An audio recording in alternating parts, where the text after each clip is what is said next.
28 феврал تحت ریاست پرزیدنت جمهوری تاجیکستان پیشوای ملت رئیس حکومت کشور محترم امامعلی رحمان مجلس حکومت جمهوری تاجیکستان برگزار گردید. در کار مجلس نخست درباره استراتژی ملی ارزیابی صفت تحصیلات در جمهوری تاجیکستان برای دوره تا سال 2044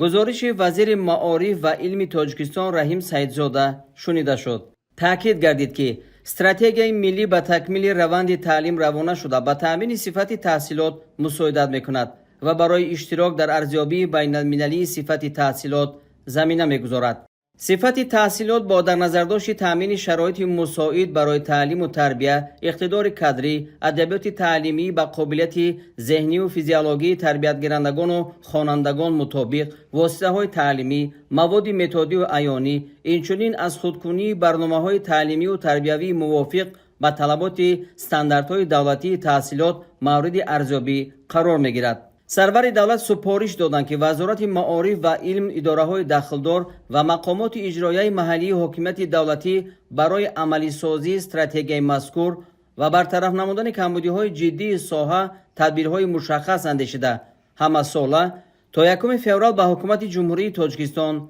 معلومات دهند.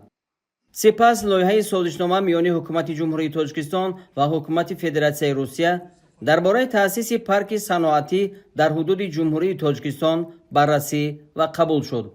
در ادامه مجلس برنامه سالمگردانی محفوظگاه‌های پرتاب‌های کارکرد معدن اوراندار در جمهوری تاجیکستان برای سال‌های 2025-2030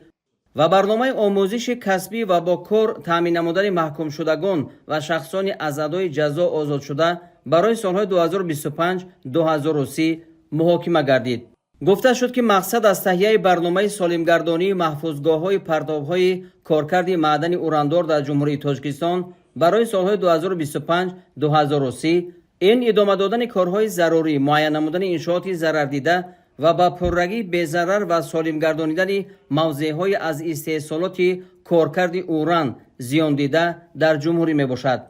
برنامه آموزش کسبی و با کار تامین نمودن محکوم شدگان و شخصانی از ادای جزا آزاد شده برای سالهای 2025-2030 باشد با مقصد فراهم آوردن شرایط و مهیا نمودن امکانیت برای به کسب آموزی و شغل فرا گرفتن محکوم شدگان و شخصانی از ادای جزا آزاد شده تهیه گردیده است. رهبر دولت محترم امامعلی رحمان برای اجرای با ثمر و تطبیق عملی نقشه و برنامه‌های نام برده به وزارت اداره‌های داخلدار دستور و سپارش دادند. در فراورد مجلس سرور دولت دایر بر رشد بخش‌های گوناگون ساحه صنعت از جمله صنعت کوهی، نساجی، افزون نمودن کارکرد وطنی، کندنی‌های فایده‌ناک و محصولات کشاورزی با راه زیاد کردن اقتدارهای علاوه‌ای تولید نیروی برق از جمله از منبع‌های نیروی سبز تامین نمودن استقلال انرژتیکی به مسئولین سپارش‌های مشخص دادند. همچنین وابسته به اجرای مسائل مجلس نوبتی حکومت جمهوری تاجیکستان